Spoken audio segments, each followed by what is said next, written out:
ഏതൊരു മനുഷ്യനെ കുറിച്ച് പഠിക്കുമ്പോഴും ആദ്യം പഠിക്കുക ആ മനുഷ്യന്റെ വാപ്പാനെ കുറിച്ചായിരിക്കും. രണ്ടാമത് ഏതൊരു മനുഷ്യനെ കുറിച്ച് പഠിക്കുമ്പോഴും കൂട്ടുകാരനെ കുറിച്ചാണ് പഠിക്കേണ്ടത്. മഹാനായ ശംസുൽ ഉലമ റഹിമഹുല്ലയുടെ വലിയൊരു പ്രത്യേകത വാപ്പാരും ഔലിയാക്കളാണ്, ഉസ്താദന്മാരും ഔലിയാക്കളാണ്, ശിഷ്യന്മാരും ഔലിയാക്കളാണ് എന്നുള്ളതാണ്. ശംസുൽ ഉലമ റഹിമഹുല്ലയുടെ വാപ്പാര പരമ്പര സയ്യിദുനാ സിദ്ദീഖുൽ അക്ബർ റളിയല്ലാഹു അൻഹുവിലേക്കാണ് എത്തിച്ചേരുന്നത് എന്ന് സമസ്ത കേരള ജംഇയ്യത്തുൽ ഉലമ തന്നെ നേരിട്ട് മുൻകൈയെടുത്ത് പ്രസിദ്ധീകരിച്ച ശംസുൽ ഉലമയുടെ സ്മരണികയിൽ പറയുന്നുണ്ട്. സിദ്ദീഖുൽ അക്ബർ റളിയല്ലാഹു അൻഹുവിന് ധാരാളം പ്രത്യേകതകൾ ഉണ്ടായിരുന്നു. സിദ്ദീഖിന്റെ റളിയല്ലാഹു അൻഹുവിന്റെ ഏറ്റവും വലിയ പ്രത്യേകത ആജ്ഞാശക്തിയാണ്. സിദ്ദീഖ് റളിയല്ലാഹു അൻഹു സ്ഥിരമായിട്ട് വാള് കൊണ്ടെടുക്കുന്ന ആളല്ല എന്നാണ് താരീഖിലുള്ളത്. വാള് ഉപയോഗിക്കും, പക്ഷെ സ്ഥിരം ഇങ്ങനെ. ഉമർ റളിയല്ലാഹു അൻഹു സ്ഥിരമായിട്ട് വാള് കൊണ്ടെടുക്കുന്ന ആളാണ്. അലി റളിയല്ലാഹു അൻഹു സ്ഥിരമായി വാള് കൊണ്ടെടുക്കുന്ന ആളാണ്. പക്ഷെ സിദ്ദീഖ് റളിയല്ലാഹു അൻഹു സ്ഥിരമായിട്ട് വാള് കൊണ്ടെടുക്കുന്ന ആളല്ല. മഹാനായ സിദ്ദീഖുൽ അക്ബർ റളിയല്ലാഹു അൻഹു അങ്ങനെ ദേഷ്യപ്പെട്ട് സംസാരിക്കുന്ന ആളല്ല. ആവശ്യമുണ്ടെങ്കിൽ ദേഷ്യപ്പെടും എന്നുള്ള ഒഴിച്ചാൽ ഉമർ റളിയല്ലാഹു അൻഹുവിന്റെ മാതിരി ദേഷ്യപ്പെടൂല എന്നർത്ഥം. താരതമ്യേന ദേഷ്യപ്പെടൽ കുറവാണ്. അങ്ങനെയൊക്കെ ആയാലും സിദ്ദീഖുൽ അക്ബർ റളിയല്ലാഹു അൻഹു മദീനത്തെ പള്ളിയിൽ വന്നാൽ സാധാരണ ഇരിക്കാറുള്ള സ്ഥലത്ത് ഒരു ദിവസം മഹാനവർകൾ വരാൻ സമയം വൈകിയാൽ വേറൊരാൾക്ക് കയറിയിരിക്കാൻ കഴിയൂല എന്നുള്ളതാണ് സിദ്ദീഖുൽ അക്ബറിന്റെ പ്രത്യേകത. ഇരുന്നാ എന്തേലും കാട്ടിയിട്ട ഒന്നും കാട്ടൊന്നുമില്ല, കയ്യണ്ടേ അവിടെ കയറിയിരിക്കാൻ, അത് കഴിയൂല എന്നുള്ളതാണ് മഹാനായ സയ്യിദുനാ സിദ്ദീഖുൽ അക്ബർ റളിയല്ലാഹു അൻഹുവിന്റെ പ്രത്യേകത എന്ന് പറയുന്നത്. സ്വാഭാവികമായിട്ടും ആ പാരമ്പര്യത്തിന് ആ പ്രത്യേകത ഉണ്ടായിരിക്കുമല്ലോ. അതുകൊണ്ട് ഏതൊരു മനുഷ്യനെ കുറിച്ച് പഠിക്കുമ്പോഴും ആദ്യം പഠിക്കുന്നത് പിതാക്കന്മാരെ കുറിച്ചായിരിക്കും എന്നതാണ്. അവിടെയാണ് നമ്മൾ യമനി പാരമ്പര്യം എന്നതിനെ കുറിച്ച് എപ്പോഴും പറയുന്നതിൻ്റെ പ്രധാനപ്പെട്ട കാരണം. ഹിജറ 1333 ഷെയ്ഖുന ജനിക്കുന്നത്. 3 പ്രധാനപ്പെട്ട വിഷയങ്ങളാണ് നമ്മൾ ചർച്ചക്കെടുക്കുന്നത്. ഒന്ന്, മഹാനായ ഷെയ്ഖുന റഹിമഹുല്ലയുടെ ജനനവും. രണ്ടാമത്തേത് അവരുടെ കുടുംബവുമായി ബന്ധപ്പെട്ടുള്ള പാരമ്പര്യവും.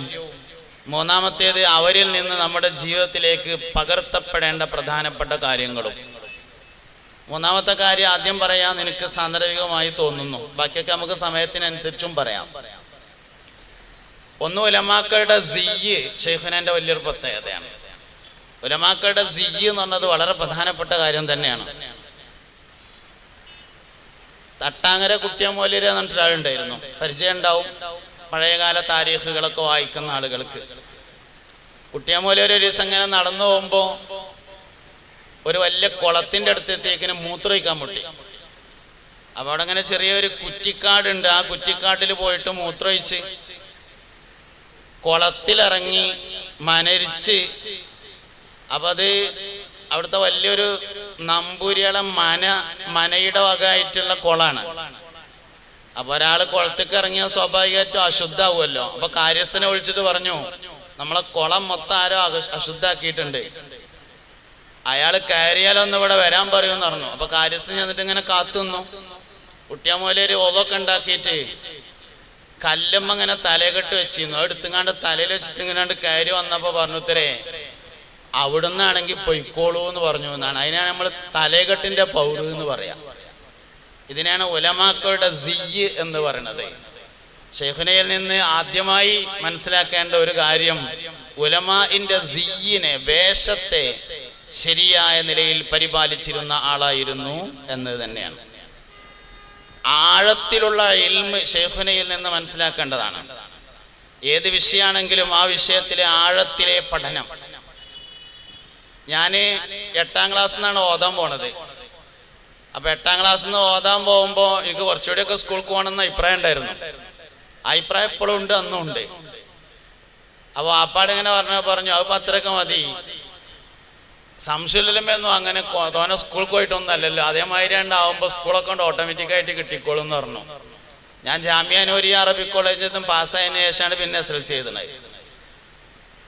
പക്ഷെ കുറെ കാലം കഴിഞ്ഞപ്പോൾ മനസ്സിലാക്കിയ ഒരു കാര്യമുണ്ട്. മഹാനായ ഷെയ്ഖുന ശംസുൽ ഉലമ ഇംഗ്ലീഷ് മീഡിയം സ്കൂളിലാണ് പഠിച്ചിട്ടുള്ളത്. അന്ന് ഒരാൾ ഇംഗ്ലീഷ് മീഡിയം 9 കിലോമീറ്റർ നടക്കണം എന്നാണ് വീട്ടിൽ നിന്ന് സ്കൂളിലേക്ക് എല്ലാ ദിവസവും രാവിലെയും വൈകുന്നേരവും. 9 കിലോമീറ്റർ നടന്ന് രാവിലെയും വൈകുന്നേരം സ്കൂളിൽ വന്നിട്ട് ഇംഗ്ലീഷ് മീഡിയം സ്കൂളിലായിരുന്നു പഠിച്ചിരുന്നത്. പഠനം അവസാനിപ്പിക്കാൻ ഒരു കാരണം ഉണ്ടായി. മഹാനവറുകളുടെ പിതാവ് ഒരു വലിയാണ്, അള്ളാഹുവിന്റെ ഔലിയാക്കളിൽപ്പെട്ട പ്രധാനിയാണ്. അതാണ് ഞാൻ വാപ്പാരും ഔലിയാക്കളാണ് എന്ന് പറഞ്ഞതിൽ 1-ാം ഭാഗം. ഒരു ദിവസം ഷെയ്ഖുനയുടെ റൂം ഇങ്ങനെ പരിശോധിക്കുമ്പോൾ കുറെ തടിച്ച ഇംഗ്ലീഷ് പുസ്തകങ്ങൾ കണ്ടു. വലിയ വലിയ ചിന്തകന്മാര്, വലിയ വലിയ എഴുത്തുകാര്, അവരുടെയൊക്കെ കുറച്ച് വലിയ പുസ്തകങ്ങൾ ഇങ്ങനെ കണ്ടപ്പോൾ, ഈ പുസ്തകം കണ്ടപ്പോൾ മനസ്സിലായി സംഗതി വല്ല റാഹത്തിന്റെ ബുക്കൊക്കെ കണ്ടുമ്പോൾ ഇതൊക്കെ മോൻ വായിക്കണ തന്നെയുള്ളോ എന്നുള്ളത് റാഹത്ത് തന്നെയാണ്. പക്ഷെ ഈ വായന ഇങ്ങനെ മുന്നോട്ട് പോകണ്ടാന്ന് തീരുമാനിച്ചിട്ട് അന്ന് സ്കൂളിൽ തന്നപ്പോൾ പറഞ്ഞു, ഇനി മതി സ്കൂള് പഠിച്ചത്, ഇനി ഓതാൻ പോകാന്ന് പറഞ്ഞിട്ട് പിന്നെയാണ് ഓതാൻ പറഞ്ഞയക്കണത്. അന്ന് ആ വായന നിർത്തിയിട്ടില്ലായിരുന്നുവെങ്കിൽ സംഗതി പ്രശ്നം തന്നെയാണ്. ചില വായനയൊക്കെ നിർത്തേണ്ടി വരും. അതുകൊണ്ടാണ് നമ്മൾ ലൈബ്രറി ആദ്യം പരിശോധിച്ച് നോക്കുന്നത്. എല്ലാതും ഇങ്ങനെ നിരത്തി വായിക്കുക എന്നുള്ളത്, ശംസുൽ ഉലമയുടെ വായന ആദ്യം നിർത്തിയിട്ടുണ്ട് വാപ്പ. മഹാനായ ശംസുൽ ഉലമ റളിയല്ലാഹു അൻഹു ഒരു എഞ്ചിനീയറായി എന്ന് വിചാരിക്കുക. നമ്മള് എഞ്ചിനീയർ ആവാനുള്ള വായനയും പഠനമൊക്കെ മഹാനവറുകൾക്ക് സാധ്യമാവുമല്ലോ. ഒരുപക്ഷെ ഫഖീഹാവാനുള്ള അത്ര വായനയും പഠനവും പരീക്ഷയും ഒന്നും ആവശ്യം ഉണ്ടാവില്ല എഞ്ചിനീയറാന്. മഹാനായ ശംസുൽ ഉലമ വലിയൊരു അറിയപ്പെട്ട എഞ്ചിനീയറോ അല്ലെങ്കിൽ ഒരു വലിയ അറിയപ്പെട്ട ഒരു ഡോക്ടറോ ആണെന്ന് വിചാരിക്കുക.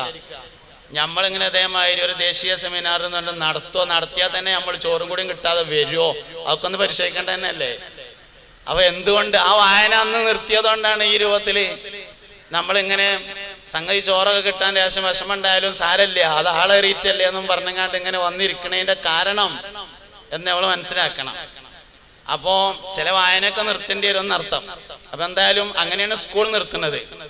സ്കൂൾ നിർത്തിയിട്ട് പിന്നെ ഓതാൻ കൊണ്ടാക്കുന്നത് CM വലിയുല്ലാഹിയുടെ പിതാവിന്റെ അടുക്കലാണ്. അതാണ് ഉസ്താദുമാരും ഔലിയാക്കളാണെന്ന് പറയാൻ കാരണം. CM മക്കാമിൽ 2 ഖബറാ ഉള്ളത്. ഒന്ന് CM വലിയുല്ലാഹിയുടെ, ഒന്ന് വാപ്പാന്റെ ഖബറാണ്. ആ വാപ്പന്നെയാണ് മഹാനായ ശൈഖുനാ ശംസുൽ ഉലമ റളിയല്ലാഹു അൻഹുവിന്റെ ഉസ്താദ് എന്ന് പറയുന്നത്. ഇനി ശിഷ്യന്മാരും ഔലിയാക്കളാണ്. നമുക്ക് കുറച്ച് കഴിഞ്ഞിട്ടേ പറയാൻ പറ്റുള്ളൂ എന്ന് മാത്രം. എല്ലാതും ഇപ്പൊ തന്നെയാണ് പറയാൻ പറ്റാതല്ല. അപ്പോ വാപ്പാരും ഔലിയാക്കന്മാരെന്നെയാണ്, ഉസ്താദുമാരും ഔലിയാക്കന്മാരെന്നെയാണ്, ശിഷ്യന്മാരും ഔലിയാക്കന്മാരെന്നെയാണ്. വിലായത്തിന്റെ ഏറ്റവും ചെറിയ മക്കാം എന്ന് പറഞ്ഞത് ഈമാനാണ്.